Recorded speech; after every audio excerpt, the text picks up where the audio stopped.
जय हिंद एवरीवन। बहुत दुख की बात है, हमारे देश के जवान शहीद हो गए और हमें लगता है किसी किसी को ये बात पता भी नहीं होगा। बहुत कम ही लोगों को ये बात पता होगा। तो ऐसा नहीं होना चाहिए मेरे भाई। हमारे देश का कोई नेता मर जाता है या कोई हीरो मर जाता है तो गांव का बच्चा बच्चा जान जाता है, और वहीं बॉर्डर पर हमारे लिए कोई जान दे देता है तो किसी किसी को पता भी नहीं चल पाता है। हम लोग को पूरा का पूरा बात समझाने का कोशिश कर रहा हूँ। जम्मू कश्मीर के राजौरी सेक्टर से 70 किलोमीटर दूर गुलाबगढ़ नाम का एक जंगल था। वहाँ कुछ आतंकवादी बैठे थे, तो वहाँ के गांव वालों से सुरक्षा बलों को पता चला कि मतलब कुछ आतंकवादी जो गुलाबगढ़ जंगल है वहाँ पर बैठे हुए हैं। उसे जैसे पता चला कि गुलाबगढ़ जंगल में 2 आतंकवादी बैठे हुए हैं, वैसे हमारे 2 कैप्टन हैं और पैरा स्पेशल फोर्स के कमांडो उस जंगल में गए जो गुलाबगढ़ जंगल है, और वहाँ पर आतंकवादी लोग घात लगाकर बैठे थे। 2 आतंकवादी थे, ज्यादा आतंकवादी नहीं थे। न्यूज के माध्यम से ऐसा बताया जा रहा है। तो अब उस आतंकवादी लोगों में और अपने जवानों में मतलब मुठभेड़ हो गया। इसके बीच हमारे जवान शहीद हो गए और वो लोग धोखा से उन लोगों पर आक्रमण किए। वो लोग पहले से ही घात लगाकर बैठे थे।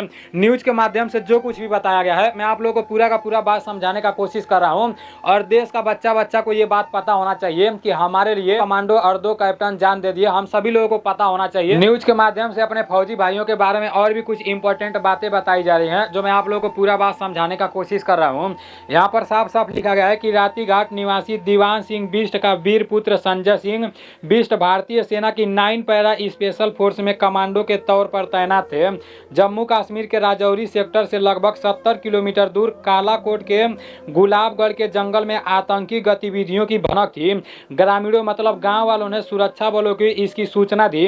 इस पर बाजीमल क्षेत्र में काबू शुरू की गई। मीडिया रिपोर्ट्स के अनुसार राजौरी सेक्टर में बुधवार को आतंकवादियों से हुई मुठभेड़ में सेना के 2 अधिकारी और 2 जवान शहीद हो गए, जिनमें आगरा के कैप्टन शुभम गुप्ता भी शामिल थे। सेना को जब राजौरी में आतंकवादियों के छिपे होने की सूचना मिली तो सेना द्वारा सर्च ऑपरेशन चलाया गया। जब अपने फौजी भाइयों को यह सूचना मिली कि गुलाबगढ़ जंगल में आतंकवादी बैठे हुए हैं सब, तो अपने फौजी भाइयों की तरफ से सर्च ऑपरेशन चलाया गया। बाद में पता चला कि वहां सिर्फ 2 आतंकवादी थे। नीचे लिखा गया कि सर्च ऑपरेशन के दौरान धर्मसाल के बाजीमल इलाके में आतंकवादियों और सुरक्षा बलों के बीच मुठभेड़ शुरू हो गई। सर्च ऑपरेशन में सेना के राष्ट्रीय राइफल के जवानों के साथ पैरा ट्रूपर्स भी शामिल थे, लेकिन आतंकी घात लगाकर बैठे थे। जैसे ही सेना नजदीक पहुंची वैसे आतंकी ताबड़तोड़ फायरिंग करने लगे, जहां गोलीबारी में 2 अधिकारी और 2 जवान शहीद हो गए। 2 कैप्टन शहीद हुए थे ना, उसमें से जो एक कैप्टन थे उनका नाम शुभम था और अभी उनका शादी होने वाला था। यहाँ पर उनके बारे में कुछ इंपॉर्टेंट बात बताया गया है।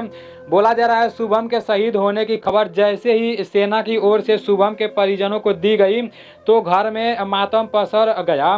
शुभम की मां बेसुध हो गई। शहीद कैप्टन शुभम गुप्ता के भाई ऋषभ ने बताया कि उनके भाई को सिग्नल कोर में कमीशन मिला था, फिर भी उन्होंने सिग्नल कोर छोड़कर पैरा ज्वाइन की थी। जब भी वे किसी सीक्रेट मिशन पर जाते थे तो उनका फोन बंद रहता था। देश के प्रति उनका जज्बा अद्भुत था। शहीद कैप्टन शुभम को शुरू से ही देश और सेना को लेकर एक अलग ही जुनून था। शुभम को बचपन से वर्दी बहुत पसंद थी। जब भी बसंत गुप्ता अपने बेटे को फौजी की वर्दी में देखते थे उनका सीना गर्व से चौड़ा हो जाता था। अब आगरा के लाल शुभम गुप्ता के राजौरी के बाजीमाल इलाके में सुरक्षा बलों और आतंकवादियों के बीच मुठभेड़ में शहीद होने के बाद जब अपने बेटे को वे आखिरी बार वर्दी में देखेंगे तो उन्हें संभालना मुश्किल हो जाएगा। इससे बड़ा दुख भला क्या हो सकता है कि परिवार इस साल जिस बेटे की शादी की तैयारियों में जुटा था अब उसकी चिता जलती देखेगी। फौजी कैप्टन शुभम गुप्ता जी के बारे में जो लाइन लिखा गया है सेम वही लाइन हमारे जितने भी फौजी शहीद हुए हैं उन लोगों के बारे में लिखा गया है। क्योंकि यार हम लोगों के लिए वो लोग एक फौजी होते हैं, एक सैनिक होते हैं, लेकिन वो भी किसी के लड़के होते हैं, किसी के भाई होते हैं, किसी के दोस्त होते हैं। उन लोगों के ऊपर क्या बीतता होगा जब उन लोगों को अचानक में ये सुनने को मिलता होगा कि आज ये शहीद हो गए। आप लोग खुद सोच कर देख सकते हो मेरे भाई, आप अंदाजा भी नहीं लगा सकते हो उनके माता पिताजी के ऊपर क्या बीतता होगा। वो भी कोई नॉर्मल सिपाही नहीं थे, कैप्टन थे शुभम गुप्ता जी, और इनका शादी होने वाला था। अभी बहुत जल्द ये छुट्टी पर वापस गांव जाने वाले थे। देश के जितने भी फौजी शहीद हुए हैं उन सभी लोगों के नाम पर आप लोग कमेंट में भगवान उनके आत्मा को शांति दे ये बात जरूर लिखना, और भगवान से प्रार्थना करना कि इस कठिन समय में उन लोगों के परिवार वालों को हिम्मत दें। जो भी न्यूज़ था मैं आप लोगों को पूरा का पूरा न्यूज़ समझाने का कोशिश किया हूँ। देखो यार, हमारा देश का कोई भी जवान वहाँ बॉर्डर पर आतंकवादियों से लड़ते लड़ते हम लोगों के लिए अपना जान कुर्बान कर देता है और हम लोगों को पता भी नहीं चलता है, तो ये बुरा लगता है मेरे भाई। सभी लोगों को ये बात पता चलना चाहिए कि हमारे 2 कैप्टन आज शहीद हुए हैं और 2 पैरा कमांडो शहीद हुए हैं। मेरे भाई, एक पैरा कमांडो बनने में पता है कितना मेहनत लगता है। जो लोग तैयारी करते हैं उन लोगों को अच्छी तरह से ये बात पता होगा कि कितना कठिनाइयों का सामना करने के बाद कितने हजार लोगों में से एक पैरा कमांडो बनता है, और आज हम लोग 2-2 पैरा कमांडो खो दिए हैं।